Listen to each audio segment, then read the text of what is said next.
Assalamualaikum warahmatullahi wabarakatuh. Halo semuanya, perkenalkan nama saya Chelsea Arengka Ramadhani, Prodi D3 Keperawatan kelas 1A. Di sini saya akan menjelaskan kerangka anatomi pada tubuh manusia. Anatomi adalah ilmu yang mempelajari struktur dan susunan tubuh makhluk hidup khususnya manusia, termasuk organ, jaringan, dan selnya. Anatomi tidak hanya memperhatikan bentuk dan letak bagian-bagian tubuh, tetapi juga hubungan antara bagian-bagian tersebut secara rinci. Ilmu anatomi terbagi menjadi dua bagian utama. Yang pertama, anatomi makroskopik, mempelajari struktur tubuh yang dapat dilihat dengan mata telanjang. Yang kedua, anatomi mikroskopik, mempelajari struktur tubuh yang hanya dapat dilihat dengan mikroskop seperti jaringan dan sel. Fungsi sistem kerangka 1 menopang dan memberi bentuk tubuh, 2 melindungi organ vital, 3 mendukung pergerakan tubuh, 4 menyimpan mineral dan energi, 5 memproduksi sel darah, 6 sebagai tempat melekatnya otot. Kerangka manusia terdiri dari yang pertama tengkorak. Tengkorak terbagi menjadi dua bagian. Yang pertama bagian kepala, yaitu tulang dahi atau biasa disebut dengan frontal, tulang ubun-ubun atau disebut dengan parietal, tulang kepala belakang atau disebut dengan oksipital, tulang baji atau disebut dengan sphenoidal, tulang pelipis atau disebut dengan temporal, dan tulang tapis atau disebut dengan ethmoidal. Baik di bagian wajah terdapat tulang rahang atas atau disebut dengan maksila, tulang rahang bawah atau disebut dengan mandibula, tulang pipi atau disebut dengan zygomatikum, tulang lengkung pipi atau disebut dengan arcus zygomaticus, tulang langit-langit atau disebut dengan palatum, tulang hidung atau disebut dengan nasal, tulang kerang dalam hidung atau disebut dengan konkai nasal, tulang lidah atau disebut dengan haidium, tulang air mata atau disebut dengan lacrimal, tulang rongga mata atau disebut dengan orbital. Yang kedua, kerangka manusia bagian badan itu terbagi menjadi beberapa.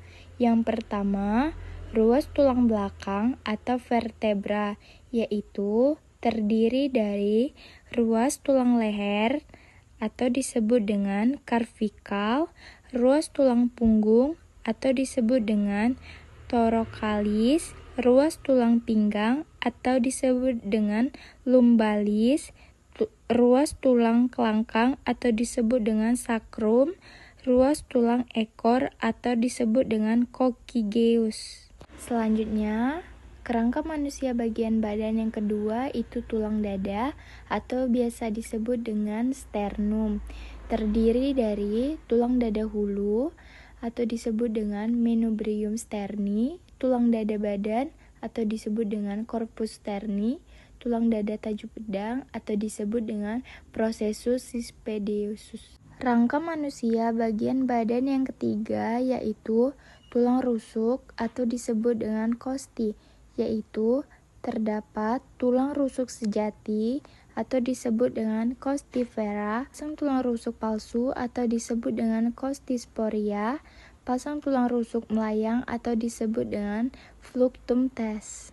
Rangka manusia bagian badan yang keempat yaitu tulang gelang bahu atau disebut dengan humerus, yaitu terdapat tulang belikat atau disebut dengan scapula, tulang selangka atau disebut dengan clavicula. Selanjutnya, rangka manusia bagian badan yang kelima yaitu tulang gelang panggul atau disebut dengan pelvis virilis. Itu terdapat dari tulang duduk atau disebut dengan ischium, tulang kemaluan atau disebut dengan pubis, tulang pinggul atau usus itu disebut dengan ilium. Rangka manusia bagian yang ketiga yaitu anggota gerak. Yang pertama tulang tungkai atau disebut dengan extremitas inferior, yaitu terdapat tulang paha atau disebut dengan femur, tulang tempurung lutut disebut dengan patella, tulang kering disebut dengan tibia, tulang betis disebut dengan fibula, tulang tumit disebut dengan calcaneus, Tulang pergelangan kaki disebut dengan tarsal, tulang telapak kaki disebut dengan metakarsal. Tulang jari kaki disebut dengan phalangen pedis, ruas tulang jari kaki disebut dengan digiti phalangen pedis. Rangka manusia bagian tulang anggota gerak yang kedua, tulang lengan atau disebut dengan ekstremitas superior, yaitu terdapat tulang lengan atas atau disebut dengan humerus, tulang pengupil disebut dengan radius, tulang hasta disebut dengan ulna, tulang pergelangan tangan disebut dengan karpal, tulang telapak tangan disebut dengan metakarpal, ruas tulang jari tangan disebut dengan phalanges.